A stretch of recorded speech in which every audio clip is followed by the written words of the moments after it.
මේ ආලෝක වර්ෂයක දුර කියලා කියන්නේ ආලෝක කිරණයක් අවුරුද්දක කාලයක් තුර ගමන් කරන දුර ප්‍රමාණය. එතකොට දැන් මේ තියෙන පෘථිවිය. එතකොට පෘථිවියේ ඉඳන් ආලෝක වර්ෂ එකක් දුරින් තියෙන ග්‍රහලෝකයක ඉන්න එක්කෙනෙක් මේ පෘථිවිය දිහා බලාගෙන ඉන්නවා කියලා හිතන්න. එතකොට එයාට මේ පෘථිවියේ ඉඳන් ආලෝක කිරණ මෙයාගේ ඇහැට එන්න අවුරුද්දක පරක්කුවක් තියෙනවා. එහෙනම් මේ ආලෝක වර්ෂ එකක් ඈතින් ඉන්න එක්කෙනා පෘථිවිය දිහා බලද්දී එයාට පේන්නේ අවුරුද්දකට කලින් පෘථිවිය අතීතේ. මේ දැන් සිද්ධ වෙන ඒවා නෙවෙයි. දැන් මම මේ දැන් පන්තියක් කර කර ඉන්නවනේ. ඒ වුණාට 2024 ජනවාරි. හැබැයි අර ආලෝක වර්ෂ එකක් දුරින් ඉන්න එක්කෙනා දැන් පෘථිවිය දිහා බලද්දී පේන්නේ මම 2023 පන්තියක් කර කර ඉන්නවා ජනවාරි මාසේ. තේරුණාද? මේ තියෙන්නේ ආලෝක වර්ෂ 2562ක් ඈතින් තියෙන ග්‍රහලෝකයක් කියලා හිතන්න. දැන් මේකේ නම් බලන එක්කෙනාට පෘථිවිය පේන්නේ ආලෝක වර්ෂ 2562කට කලින් පෘථිවිය අතීතේ. ඒක ෆිල්ම් එකක් වගේ පේනවා. ආලෝක වර්ෂ 2562කට කලින් මේ ඉලක්කම මම ගන්න හේතුව මේ තමයි බුද්ධ වර්ෂ ගාන.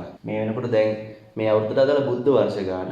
ඒ කියන්නේ මෙහෙම කෙනෙක්ට මෙහෙම බැලුවොත් ඔන්න ඇත්තම බුදුරජාණන් වහන්සේ වැඩලා හිටපු එක නැත්නම් ඇත්තම බෝසතාණන් බලා ගන්න පුළුවන්. මේ වගේ තැනක ඉඳන් දැන් පෘථිවිය දිහා බලන කෙනෙක්. මේ තියෙන ආලෝක වර්ෂ 2024ක් ඈතින් තියෙන තැන. එතකොට මෙතන ඉඳන් බලනවා නම් හොඳද? ඒ කියන්නේ 2024ක් කියන්නේ ක්‍රිස්තුස් වහන්සේ ඉපදුනේ අවුරුදු 4කට කලින්. ඒතකොට එහෙම කෙනෙක්ට පේන්නේ පෘථිවිය අවුරුදු 2024ක කලින් අතීතය. ඒ කියන්නේ ක්‍රිස්තුස් වහන්සේගේ උපත බලා ගන්න පුළුවන් ඒ කාලේ. ක්‍රිස්තුස් වහන්සේ හිටපු ආකාරය බලා ගන්න පුළුවන්.